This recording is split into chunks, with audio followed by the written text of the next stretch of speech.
Morning guys, I'm the Tech Prepper. Hope you're all doing it well. Today we're going to do it somewhat freestyle, but we are going to continue our series on DMR. And specifically, I want to talk about some learning failures that I had, mostly because I think it's going to be useful to everybody starting out with DMR that is interested in DMR from my perspective, and that's to use it for local, more secure communication. I have a lot of thoughts on the Anytone 878, and I want to share those with you. Don't worry, we're going to do the DMR single frequency repeater next. The problem is I needed to do this video to set us up for success. All right, let me get to a spot and we'll talk all about it. All right, guys, so it turns out that I've been learning DMR incorrectly, and we're going to change that today. So a couple things, a little bit of background about myself. I have been a technology consultant since 2007, and I have learned two things in all that time. Number one, perception is reality. And number two, in order for our company and the client to be successful, we have to set the appropriate expectations. And I did not do that with DMR. All right, so let me tell you a little story that happened to me this week. I typically run with my radios on my chest rig, in a holster, or in a admin pouch. Sometimes I'll even run it on my hydration belt in the water bottle holder. And on my analog radios, I will always lock the keypad to prevent accidental presses. Well, since I've been using the Kydex holster from MC Kydex for the Anytone 878, it's typically mounted in this position, and it has never been a problem, and I've never really locked the keypad. So I tried locking the keypad earlier in the week, and what I found was I could still manipulate the dial on the top to change the channel or the frequency.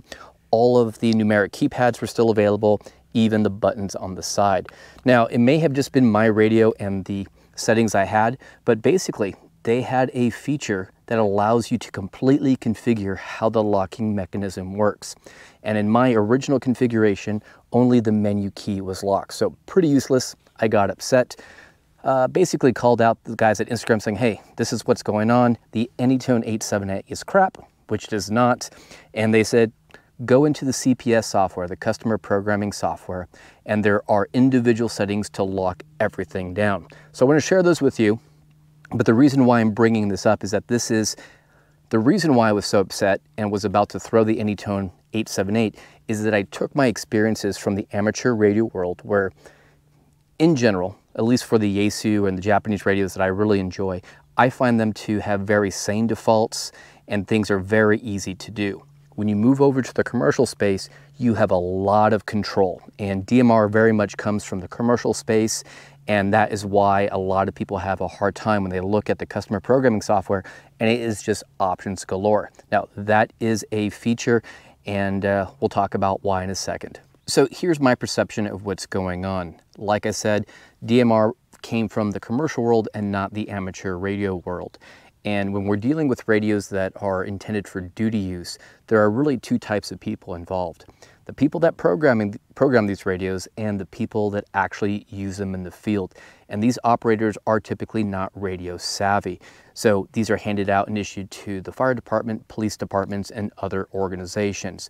So we want to keep these things as simple for them and as mission dependent for what they need to do. In general, they just need to be on a channel, maybe switch to another channel and key up, and that is it. So in those high stress environments, you probably don't want to have all of these keys here, and that's why a lot of the commercial radios don't even have a front programmable keypad on the front, and that very much comes from the amateur world. So I have to kind of break myself of that habit.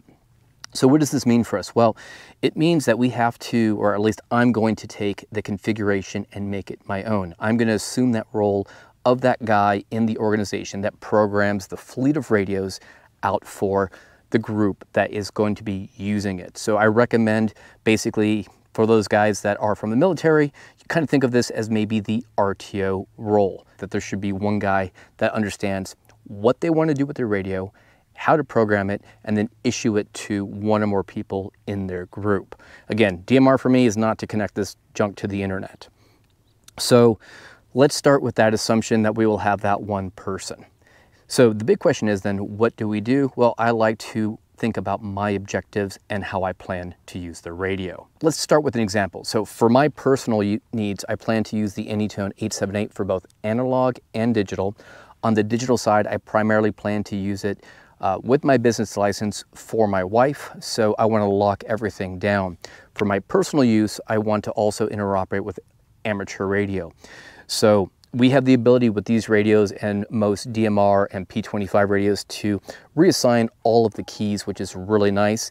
And the first thing that I want to do is, how do I intend to use this, and assign those keys based on my needs. So in general, I don't want to change how DMR works because I'm going to have 5 frequencies. I have encryption for the first set in the first zone, non-encryption for the second zone with those 5 frequencies, so I don't have to muck around with it. But for analog, I do have a few things I want to do. So I just want to show you how I've reassigned the keys and why that was important to me. So the key takeaway here is figure out how you want to use this radio, which buttons you're going to use most frequently, and how you want to quickly get to the things you need to do rather than navigating the menus. Well, greetings from the future. The GoPro took a dump and I actually lost some recording where I showed you how I actually do some programming on this for my specific needs, and there are really just 2. So the first one is around the key lock, and again, we have a lot of flexibility around that.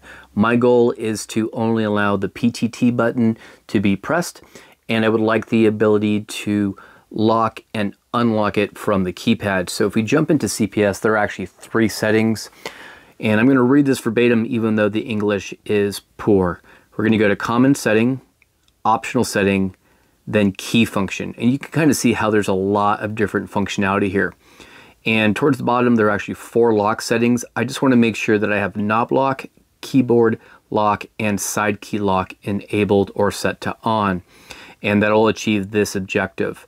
We want to turn or keep the force lock key set to off. I found that if you have that enabled, you can't even manually unlock it from the front panel using the unlock key sequence. So let's go ahead and jump into programmable keys. I have them all on the screen here. The guys on Buy Me a Coffee are going to get my notes and some field cards around this, but I'll rather do a demo to show you how I'm actually using this for my analog work and programming the assignable keys. All right, so I mentioned before that my primary use case is to only manipulate the settings from the front panel when in analog mode. To make things simple, I actually created for myself a little field card. I'm going to go ahead and share this with the guys on Buy Me a Coffee because it does have a nice little picture I mocked up. And then on the back side, it actually shows how I've assigned all of the keys. And again, this is very much specific for the group. So the Buy Me a Coffee guys should be able to download this, make a copy, and make adjustments as needed. So we have a couple of assignable keys here.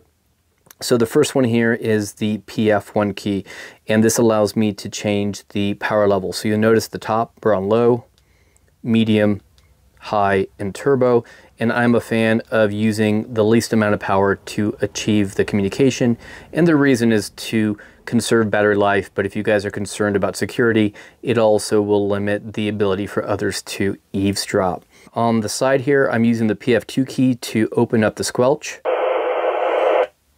And unfortunately, when I do that, I can't do a long press, so that is actually disabled for my needs. So on the front here, we've got P1. You'll notice that I have both zones configured, and this allows me to toggle between the top, 2-meter one, and then the one on the bottom. So it really makes it easy to switch back and forth.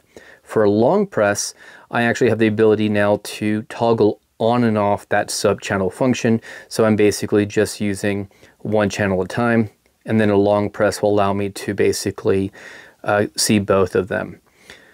P2 is really designed more around switching from VFO mode and memory mode. So if I click on it, the daisy mountain repeater will switch over to VFO mode, and then I can toggle that back.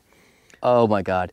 So yeah, this GoPro is actually on its last leg. I've had it for almost 4 years on the channel, so I'm gonna make this quick, guys. So just remember one thing, I think it's all about setting your expectations on transitioning from analog to DMR, and that DMR is a little bit more complicated. Number 2, you need to make communications your own and understand what your needs are and tailor your communications devices around those specific needs. And if you can, find someone that can fill that RTO role. So this GoPro is not gonna make it, guys. It's overheating even when it's like 40 degrees out here. So I wanna thank all of the members on Buy Me a Coffee, and for everybody who is smashing that thumbs up button and subscribing to this channel. Couldn't do this without you. So if I don't drop the single frequency repeater before the end of the year, have a wonderful 2023. Be strong, be safe, and be prepared.